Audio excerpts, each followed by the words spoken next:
And part of how we know that these achievements are really phenomenal and delivering good results for the American people is that even Republican members of the House who voted to prevent them are still there to celebrate them when they actually happen.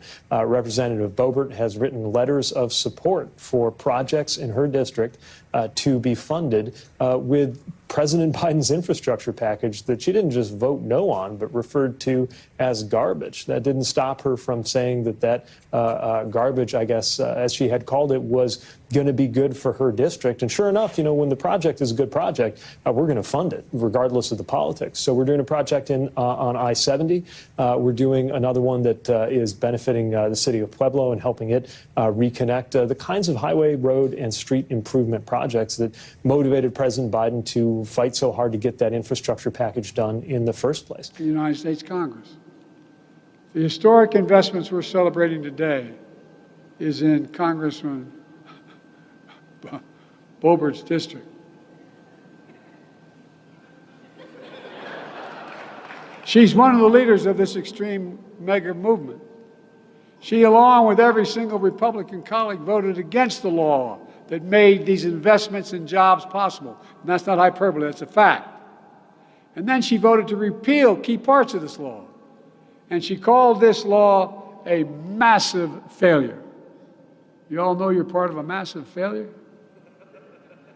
Tell that to the 850 Colorados that get new jobs in Pueblo and see us win thanks to this law. Tell that to the local economy that's going to benefit from these investments. We saw the Speaker of the House, Mike Johnson, just the other day with Representative Vern Buchanan. Both of them were touring an airport terminal project in Sarasota that our department approved for funding through President Biden's infrastructure law. They apparently saw no irony in celebrating that project, even though they had voted no on the package that funded it. Well, Congress has a role to play in ensuring that these disruptions don't happen, and we're trying to be good stewards of that and perform that duty well. And that's why, as I mentioned in our bill, the FAA reauthorization is once every 5 years.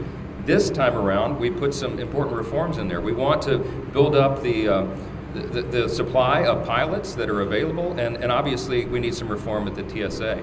I'm not delighted in the way that Secretary Buttigieg has run the Transportation Department. I think there's let's say, to be charitable, it's left much to be desired. But so much as the House and we have a responsibility in helping to reform these things, we've included a lot of those priorities in that bill. And so that's why we're encouraging the Senate to take it up and get it done and get it to the President's desk, because I think it will behoove and help all the American people. So, look, we know that these are good projects because even the people who tried to block them are here to celebrate them. It's an example of what it means to show that we're about the bread and butter of governing. We're not about the chaos. We're not about the drama. We're not about the partisan politics.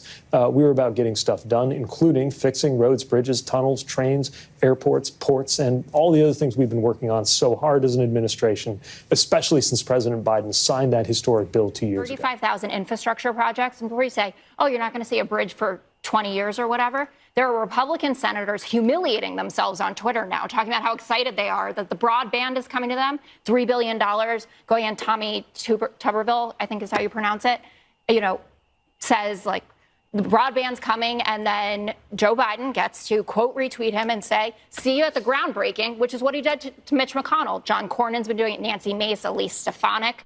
These are people who voted against the things that their constituents are now going to get, and they want to take credit. And they don't deserve it for voting against it.